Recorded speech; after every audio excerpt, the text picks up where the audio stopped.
Water, water everywhere. But they do make shrink. Hey, everybody, this is Carlos again, talking to you some more about climate change and such, because we all need a pick-me-up in these trying times. And there's nothing that won't lift your spirits more than the ocean as the seawater rises. I might not be good at cheering people up. Feel better. Okay. All right, let's talk about what. All right, this is also hopefully going to be short because I have a big series of lectures coming after this that'll wrap up this entire section. Okay, so a good percentage of the global population lives in water-stressed areas. When you think about water, you guys don't actually think about it very much, but like only 1% of the water on the Earth is actually potable, which means drinkable. Right, another 2% is locked up in the Arctic and Antarctic, and so. And so availability of water is a big issue and has been a determinant in wars, in land rights issues, deal here in the United States, and here in Nevada as well. So, all right. A good chunk of the population also lives in water scarce areas. In the United States, we average about 9,000 meters squared per person per year. Although near the Rio Grande where I grew up, it's a fraction of that. I remember growing up and people telling you not to take showers, not to water your lawn because we were water stressed, and I cannot imagine it's gotten better since then. In the next 5 years, we're expecting more than half of the planet to be in water-stressed areas, and a good percentage of those to be in water-scarce areas. And we're expecting a third of the planet by the end of the century to be in extreme drought. So why?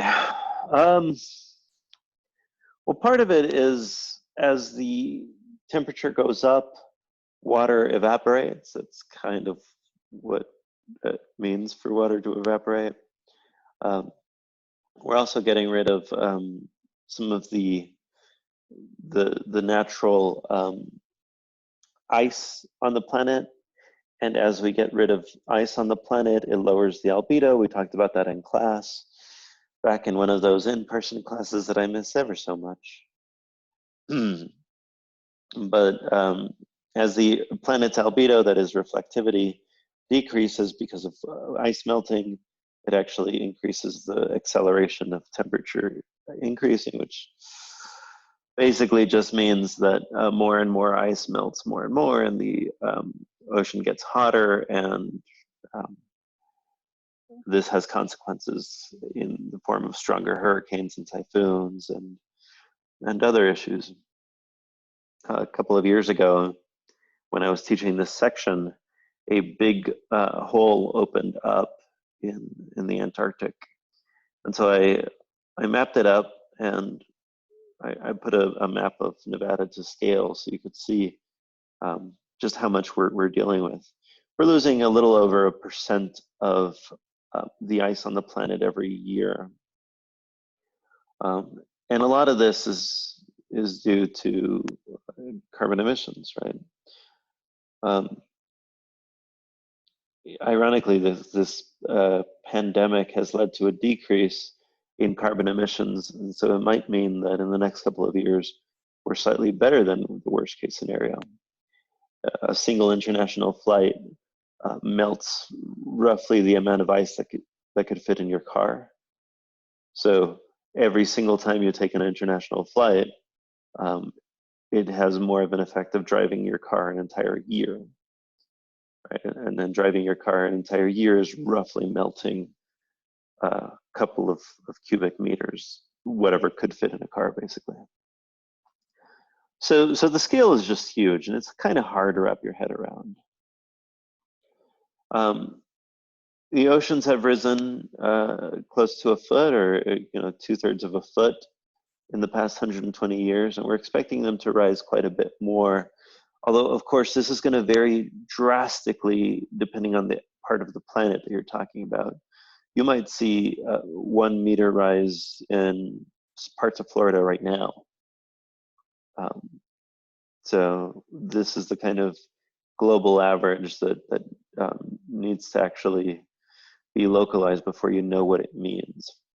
As the oceans get warmer, we get more typhoons, more hurricanes, that kind of thing. More flooding, daily flooding. Miami, Bangladesh now have these king tides where good chunks of the lowest lying areas in the city, like within the city, are flooded twice a day. And we're eventually going to have to decide whether or not we can save some of these places, whether we can save any of these places. And it might be that we decide that only the elevated places get saved, which is going to move around a lot of people, as the previous video talked about.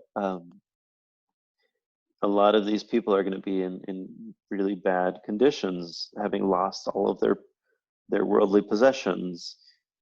They might be really good people, educated, talented, skilled, but they will be heading into areas where people more and more are not going to want to see them. We'll talk about that in a future video. At some point, we really will just have to make a decision to give up on some of these places. That's one of those things that a lot of climate scientists don't want to say, that we will just have to give up on Miami. We will just have to give up on some of these islands, Ascension Islands, Marshall Islands. And I feel terrible about saying it, but we essentially already gave up on Puerto Rico after Hurricane Maria. This is one of these consequences, that it's going to be much more difficult to try to save these historical land masses and people's ancestral homes than just to relocate everybody. And here I'm only talking about people and finances. I'm not talking about the animal species that will certainly go extinct.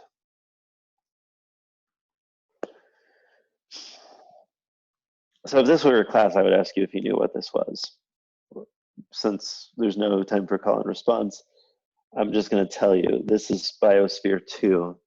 I went there my senior year in high school for a field trip. It's in Arizona. I think they built it there because it was the only way to make Arizona habitable, is to just build a complex that contained all of Earth. So it's called Biosphere 2 because Earth is Biosphere 1, of course. And the entire idea behind Biosphere 2 was to put everything we thought we needed to make an ecosystem into an area, seal it off from the rest of the world, and then see if a couple of people could live there for a couple of years. So I think they tried this. In fact, they based a Pauly Shore movie on this, which I do not recommend. Like, I do not recommend any Pauly Shore movies, with the exception of In the Army Now and Encino Man.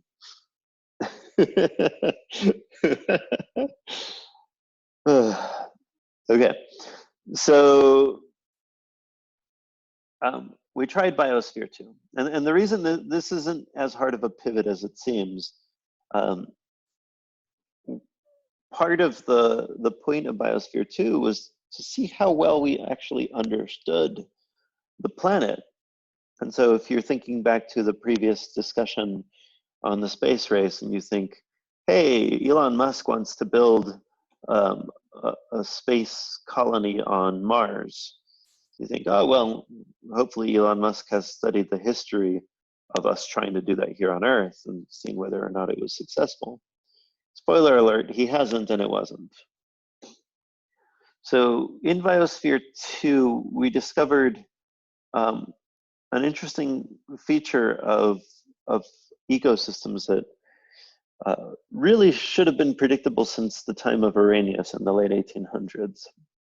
So we knew, for example, that the ocean absorbed carbon dioxide from the atmosphere.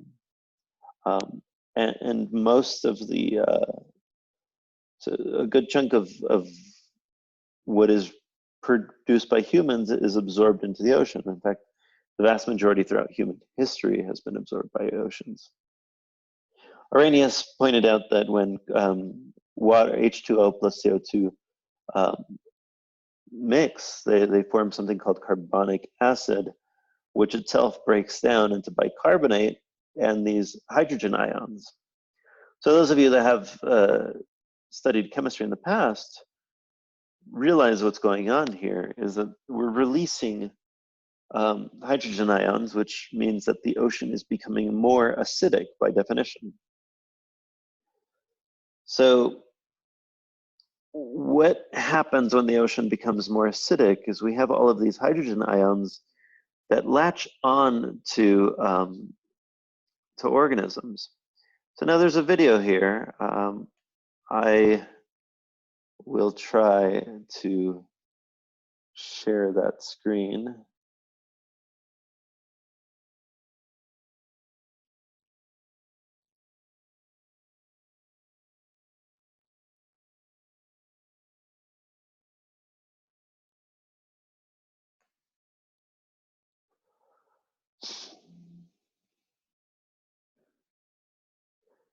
So you can see in this video that as these organisms are put in more and more acidic water, their bones and cartilage and anything that uses carbonate they get more sluggish, and it becomes more difficult for them to move, which is a problem if you're thinking about ecosystems and how they will survive. So organisms are just getting slower, basically anything that uses cartilage or bone. And this is a thing that has been going on for more than a century, since the industrial age started, industrial revolution started. And we didn't know about it until we started trying to study it in controlled conditions like Biosphere 2. The ocean has increased from in acidity from 8.25 to about 8.1, which is quite a bit more acidic. It doesn't sound like that much, but this is a log scale, so it is several times more, right? Going from 7 to 8 is 10 times, 8 to 7 is 10 times more acidic. We're expected to hit 7.9 acidity on the pH scale for the global oceans by the end of the century. And this is the kind of thing we can't turn back.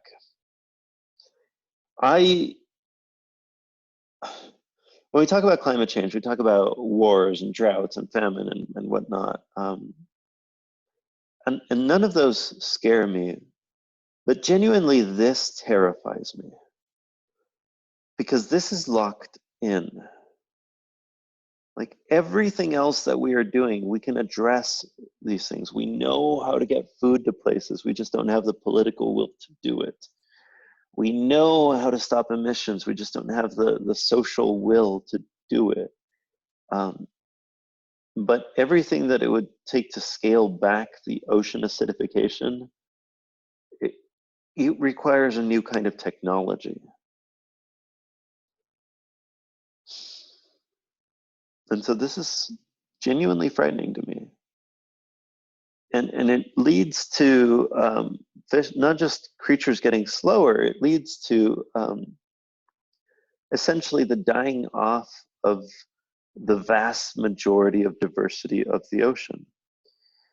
Now, we talked about the Amazon in a previous lecture. Here, these are the coral reefs, the Great Barrier Reef outside of Australia. Reefs are, well, it's a mutualism. Mutualism is a mutual dependence between an organism and another organism. And here, there's this base, the corals that have algae that grow on them. And when they are healthy, they provide lots of nutrients. They provide shelter, and they allow lots of living creatures to live within and around them. The algae provide oxygen for the coral, which the coral uses to remove waste. Sometimes, however, there are stressful events, and these don't necessarily have to be ocean acidity. It could be, actual damage. It could be any number of things. But we've been going through these bleaching cycles recently, and we're expecting the entire coral reefs to die out within your lifetime. These are 33% of marine fish species. The vast majority of diversity in the ocean, or at least a vast plurality of diversity in the ocean. And we know very little about ocean diversity. We don't spend it nearly as much time studying marine biology as we really should. We've had so many mass bleaching events over the past couple of decades to the point of stressing the majority of the Great Barrier Reef. Temperatures in this increasing, in this ocean have been increasing, which has led to bleaching, but so too has overfishing, pollution, natural disasters, coral mining, like all of these things have led to bleaching, right? It's not just climate change, it's just human action, and natural disasters. And it is at the point where we're fairly certain they're going to go away. And there's not much we can do to stop it. And why should we care? I mean, we should care because we're disrupting a system that we don't know very much about, that almost certainly is going to have very big impacts on human life. Maybe we should care because we're preservationists and we think it matters. But even if we're not, we think human life is worth caring about, our life, our future, our well-being. Ocean acidification is going to influence 99% of fishing stocks. So let's say you are a person that doesn't care much about climate change for any of the previous reasons, but you really like seafood. You're going to have to get really comfortable with your jellyfish recipes, because everything that, most of the things that we fish, the vast, vast, vast majority, are endangered because of this. And it's not just the United States fishing industry. There are entire nations that depend on fishing for their way of life. And their economies will be in trouble because of this.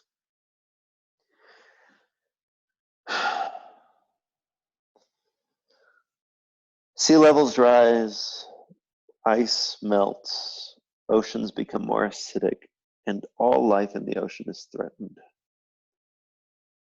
This is genuinely the part of climate change that freaks me out the most.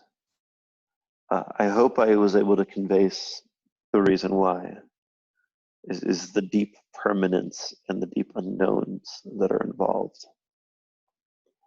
We're locked into a lot of this. So in the next couple of lectures, we're going to talk about some more abstract ways of dealing with this. We talked about fires and famine and plagues and just getting dumber because of increased pollutants, carbon dioxide. And now the oceans, which have absorbed so much of the carbon dioxide, they provided us a barrier we didn't know about, we didn't pay attention to. Throughout the entire Industrial Revolution, they are under threat now as well. They have been saturated and now they're dying. And so now in the next couple of lectures, we'll talk about what that means, how we should think about it, and we'll get into the politics of this. Thank you.